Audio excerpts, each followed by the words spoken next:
En 3 ans et demi de freelancing, j'ai travaillé avec un peu plus de 60 clients à date. J'ai fait énormément d'erreurs, j'ai appris énormément de choses. Et dans cette vidéo, je voudrais vous partager les 6 choses que j'ai apprises.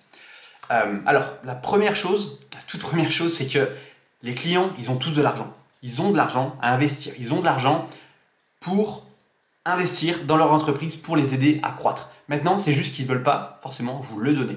Ils ne veulent pas vous le donner. Pourquoi? Parce que votre offre n'est pas irrésistible. C'est un peu le nerf de la guerre. C'est-à-dire, si vous n'avez pas une offre qui est un no-brainer pour votre client, il ne vous donnera pas d'argent. Souvent, on se dit « ouais, mon marché, il n'a pas d'argent, les gens dans mon marché n'ont pas d'argent, mes cibles n'ont pas d'argent, blablabla. » Ça, c'est une fausse croyance. Très souvent, on a tous de l'argent, un petit peu, en tout cas un petit peu, on a tous de l'argent à investir. C'est juste qu'il y a trop de risques à investir notre argent avec votre service ou avec vous. C'est-à-dire que vous n'inspirez pas assez confiance. Et si vous n'inspirez pas assez confiance, c'est souvent que l'offre, elle n'est pas assez irrésistible. Moi, c'est ce que je me disais au début. Je dis putain, c'est incroyable. Pourquoi personne ne veut me payer? Pourquoi personne ne veut me faire confiance? En fait, c'est que mon offre, elle n'était pas irrésistible. C'est-à-dire que je dis ouais, je propose ça, ouais, d'accord, mais derrière, qu'est-ce que tu m'apportes? Sous quelles conditions? Est-ce qu'il y a des garanties? En combien de temps? Enfin bref, mon offre n'était pas irrésistible. Et en fait, c'est pour ça que j'étais capé, j'arrivais pas à trouver plus de clients, enfin à signer plus de clients. Et jusqu'au jour où je me suis dit, il faut que je travaille sur mon offre. J'ai travaillé sur mon offre à force de discuter avec des clients. Et je me suis dit, ok, maintenant c'est ça que je dois avoir comme offre. Une fois que mon offre a été créée, c'était tellement plus simple de trouver des clients et de signer des clients, même ceux qui me paraissaient avec pas trop d'argent. C'est-à-dire les petits clients au début avec qui je travaillais, je me disais, ils n'ont pas de sous, c'est obligé. Mais jusqu'au jour où j'avais une offre qui répondait à leurs problématiques. Et derrière, ils me disaient, ok, c'est bon, je veux travailler avec toi. Alors, j'ai pas énormément d'argent. Par contre, je veux l'investir avec toi parce que je suis confiant que ton offre peut m'aider. Il y a des garanties, encore une fois, il y a plein de choses. Donc, voilà. Donc, encore une fois, tous les clients ont de l'argent. Maintenant, c'est qu'ils ne veulent pas forcément vous la donner parce que votre offre n'est pas assez irrésistible. Elle n'inspire pas assez confiance. Donc, ça, c'est la première chose que j'ai apprise. La deuxième chose que j'ai apprise, c'est que les clients potentiels sont absolument partout. Il faut juste ouvrir les oreilles, les yeux en grand. Il y a toujours des opportunités business. C'est juste une question de est-ce que je veux les accueillir. Je trouve que beaucoup de freelances se ferment un petit peu aux opportunités en se disant les seules opportunités que j'ai, c'est dans ma boîte mail ou c'est sur LinkedIn. C'est-à-dire les seuls clients qui peuvent m'arriver sont soit sur LinkedIn, si je crée du contenu pendant assez de temps, ou si je fais du cold email. C'est absolument faux. Les opportunités business sont partout. Moi, je discutais avec un mec à la salle de sport. Il m'expliquait que son cousin, il avait un business, que son machin, il avait un business. Et derrière, je pose des questions. Ah ouais, d'accord, trop bien. Et comment il fait un petit peu son marketing? Comment il fait un petit peu pour communiquer? Est-ce que ça marche bien? C'est quoi son objectif? Donc, vraiment, si on est ouvert aux opportunités, il y a vraiment des opportunités de partout. Encore une fois, que ce soit les membres de votre famille, que ce soit des amis, des anciens collègues d'école, peu importe. Même des voisins, j'aime bien dire des voisins parce que vos voisins, il faut qu'ils sachent ce que vous faites. Encore une fois, plus de monde sait ce que vous faites, plus vous créez une sorte de petite armée qui va travailler pour vous. Ou voilà, encore une fois, les gens de la salle de sport.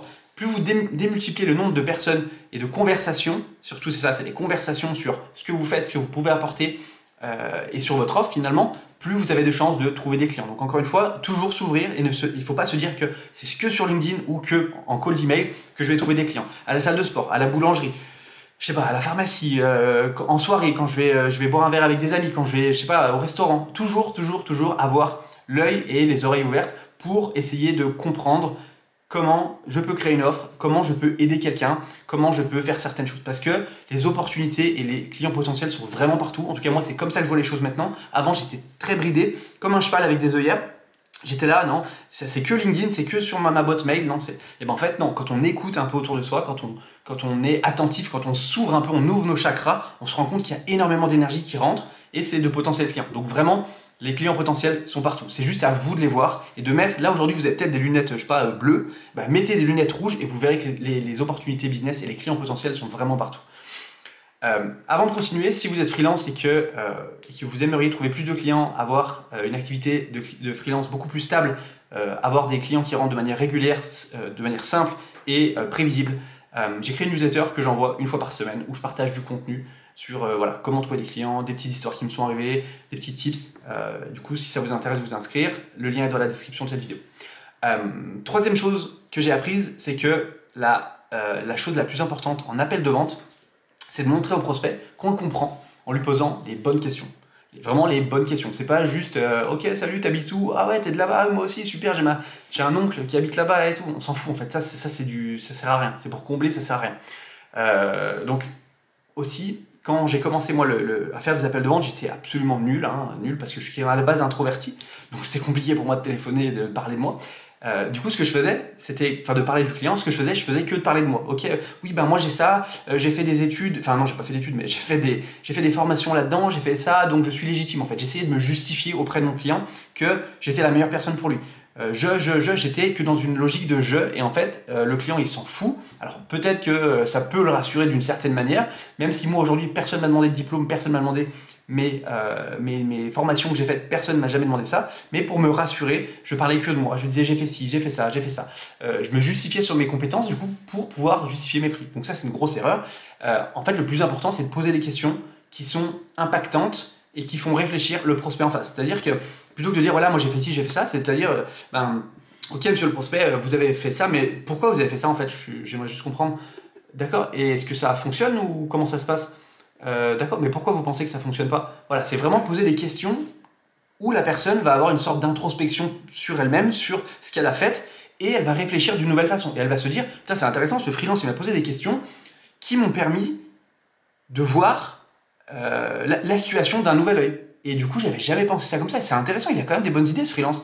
C'est intéressant. Du coup, on l'intéresse et on a envie d'en savoir plus sur ce que le freelance peut apporter, parce que s'il pose des bonnes questions, il est hyper intéressé, il a réparti un peu là-dessus, derrière il me fait une offre qui me paraît vraiment intéressante, bah, j'ai envie de l'écouter. Donc vraiment, toujours poser les bonnes questions dans un certain ordre. Moi je vous conseille de vous faire un petit script pour avoir un peu des rails dans lesquels passer, plutôt que d'y aller en freestyle, parce que si vous allez en freestyle, vous allez vous perdre. Mais vraiment, moi, je me crée toujours un petit script. Enfin, j'ai un script que je suis tout le temps, et du coup, c'est beaucoup plus simple derrière pour closer les clients. Donc, encore une fois, montrer au prospect qu'on le comprend en lui posant les bonnes questions et en le challengeant aussi. Ça, c'est important. Beaucoup de freelances n'osent pas challenger leur prospect en appel de vente.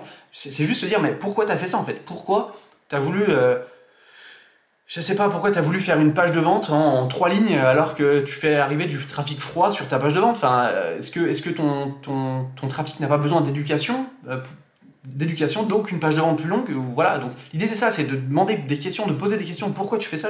J'aimerais juste comprendre. Et là, la personne va se dire, ah ouais, c'est vrai que c'est intéressant quand même, j'avais pas pensé ça comme ça et ça a du sens en fait. Donc si ce freelance, il est censé, s'il est logique, s'il a des bonnes idées, bah, j'ai envie de l'écouter, j'ai envie qu'il me partage son point de vue et derrière on va peut-être pouvoir travailler ensemble. Plutôt qu'un freelance qui dit rien, qui parle que de lui, oui, bah moi aujourd'hui je fais ça et ça. Et j'ai fait des formations chez lui, voilà. Ben je m'en fous en fait. Qu'est-ce que tu m'apportes? Pourquoi toi et pas quelqu'un d'autre?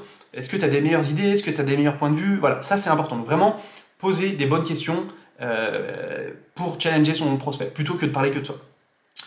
La quatrième chose que j'ai apprise, c'est que la chose qui peut convaincre un client de travailler avec vous, même si vous n'avez pas ou très très peu d'expérience, c'est de lui proposer des garanties en béton.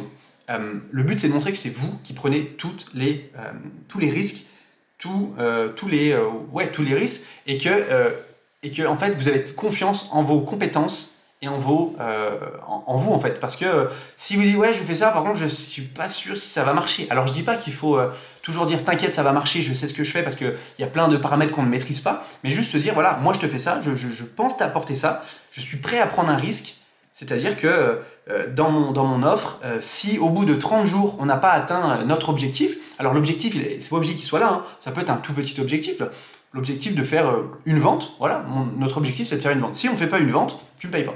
Ou si on fait pas, si on n'a pas 50 personnes de plus sur notre site internet grâce à ma stratégie SEO au bout de 6 mois, eh ben, tu ne me payes pas. Voilà, l'idée c'est ça, c'est vraiment d'avoir des garanties en béton et de montrer que c'est vous qui prenez le risque et pas le prospect. Parce que le prospect, il peut pas se permettre de prendre trop de risques parce que, il peut le faire, mais derrière, il va pas forcément vouloir travailler avec vous. Alors si un autre freelance propose des garanties en béton, bah, c'est beaucoup plus simple de travailler avec un freelance qui prend des garanties. Il veut juste, en fait, quand il investit de l'argent, le prospect, il se dit juste, est-ce que je vais avoir un retour sur investissement? Très souvent, c'est ça. Donc, est-ce que si je le fais avec lui, je suis pas sûr. Maintenant, si je le fais avec lui, je suis pas sûr non plus, mais lui, il a des garanties, donc c'est quand même un peu plus safe pour moi. Donc, j'ai peut-être plus envie d'écouter ce freelance que d'écouter un autre freelance. Donc, vraiment, moi, je vous encourage, si vous n'avez pas beaucoup d'expérience ou pas, pas beaucoup d'expérience client, pas beaucoup un portfolio très rempli, de proposer des garanties en béton parce que c'est beaucoup plus simple derrière de signer des clients. Donc voilà, cinquième chose que j'ai appris, c'est que 80% de vos prospects ne vous répondront jamais. Enfin, ils ne vous répondent pas. Si vous ne les relancez pas, vous ne signerez jamais ces prospects. Comme on dit en anglais, cash is in the follow-up, c'est-à-dire que l'argent, il est dans le follow-up. Il faut follow-up, il faut relancer ces prospects parce qu'ils sont occupés, parce qu'ils ont autre chose à faire, parce que peut-être qu'ils ont déjà reçu plein de mails et votre mail s'est perdu un peu dans la masse. Donc il faut relancer ces prospects. Peut-être juste qu'ils ont oublié, en fait, tout simplement, ils ont oublié, c'est possible. Et ne partez pas du principe que quand vous relancez quelqu'un, vous l'embêtez, souvent vous lui rendez service. Parce que juste c'est, au fait, en gros, c'est n'oublie pas de me répondre. Je peux t'aider, donc n'oublie pas de me répondre. Donc encore une fois, si votre service peut aider votre prospect, c'est à vous de le relancer, de lui dire écoute, je peux t'aider, je peux t'aider. Alors bien sûr, pas tous les jours, mais attendre 3, 4 jours, 5 jours pour relancer, pour dire écoute, maintenant si tu veux qu'on travaille ensemble, je peux t'aider, mais il faut que tu me répondes. Donc voilà, vraiment, les opportunités commerciales sont vraiment dans les relances. Moi, quand j'essaye de relancer aussi un petit tips, mais quand j'essaie de relancer un prospect, je lui dis pas salut, est-ce que tu as vu mon message, enfin mon mail, parce que ça saoule tout le monde reçoit la même chose. D'ailleurs récemment, la semaine passée, j'ai reçu un message de prospection d'un mec et j'ai pas répondu à son premier mail parce que j'avais autre chose à faire. Et deuxième mail, il m'envoie juste follow-up. Follow-up, comme ça. Je suis tombé des nues, je me suis dit mais attends, ça veut rien dire ça, follow-up. Tu peux pas essayer de me faire un truc un peu plus sympa ou plus cool ou, voilà. Donc moi, je vous encourage vraiment à chaque fois que vous relancez quelqu'un de lui apporter une nouvelle forme de valeur. C'est-à-dire, le premier mail, je te démarche, ou alors j'essaie de discuter avec toi, de déclencher une conversation pour que derrière on puisse prendre un appel téléphonique. Je te démarche une nouvelle fois ou encore je t'écris. J'essaie de t'apporter une nouvelle forme de valeur, une nouvelle idée, une nouvelle chose qui pourrait t'aider à aller plus vite et qui pourrait me crédibiliser pour que tu penses que je suis la meilleure personne pour t'aider. C'est-à-dire que je ne fais pas juste exécuter, je ne suis pas un freelance que j'appelle exécutant, je suis un freelance consultant. C'est-à-dire que j'exécute, mais j'ai réfléchi aussi, j'ai des idées, j'apporte des idées. Tu ne me payes pas juste pour écrire, tu me payes pour écrire, mais aussi surtout pour réfléchir. Donc ça se paye encore plus cher. Donc un freelance consultant, on le paye, j'ai une bêtise, 150 € par jour. Un freelance consultant, on le paye 600 € par jour. Donc vous voyez un peu l'idée. Donc encore une fois, dès qu'on relance quelqu'un, moi j'aime bien apporter une nouvelle forme de valeur, une nouvelle idée, une nouvelle axe de croissance pour que la personne se dise ok, c'est hyper intéressant, j'avais pas pensé à ça. Déjà merci de m'avoir relancé parce que j'ai la tête sous l'eau en ce moment, c'est compliqué. Et en plus tu m'as apporté un nouvel axe de croissance que j'avais pas pensé. Bah, franchement, tu as des bonnes idées, j'ai envie de travailler avec toi. Plutôt que ton concurrent qui m'a juste dit follow-up ou salut Jean-Michel, est-ce que tu as reçu mon mail? Donc voilà, il faut toujours relancer ses prospects parce que 80% d'entre eux ne vous répondront pas. Sixième chose que j'ai apprise, c'est que les clients qui vous payent le plus cher sont les moins chiants. Alors ça, peut-être que vous avez déjà entendu ça, mais c'est vraiment la vérité. Moi aujourd'hui, je travaille avec un e-commerçant qui génère un peu plus de 300 000 € par mois. Il me paye une belle somme pour que je m'occupe un petit peu de sa stratégie emailing. Il n'est pas chiant du tout. C'est-à-dire que je lui propose des choses, je fais des choses, très bien, super, merci. Ou alors de temps en temps, il me dit ok, est-ce qu'on pourrait modifier à peine ça, mais c'est tout. Il me prend très peu de temps, il me fait confiance, il me paye très bien. Et c'est facile en fait, c'est hyper simple de travailler avec ce genre de clients. Donc c'est ça qu'on veut quand on est freelance, c'est travailler avec des clients qui nous font confiance. C'est ça aussi qui est important, vraiment je pense. Qui nous font confiance, qui nous montrent que ok, par contre t'as qu'une chance. Tu fais les choses bien, ça marche très bien. Par contre si tu fais les choses pas bien, bah, je vais devoir changer. Par contre aujourd'hui t'as carte blanche, tu te débrouilles. Moi je mets, je sais pas...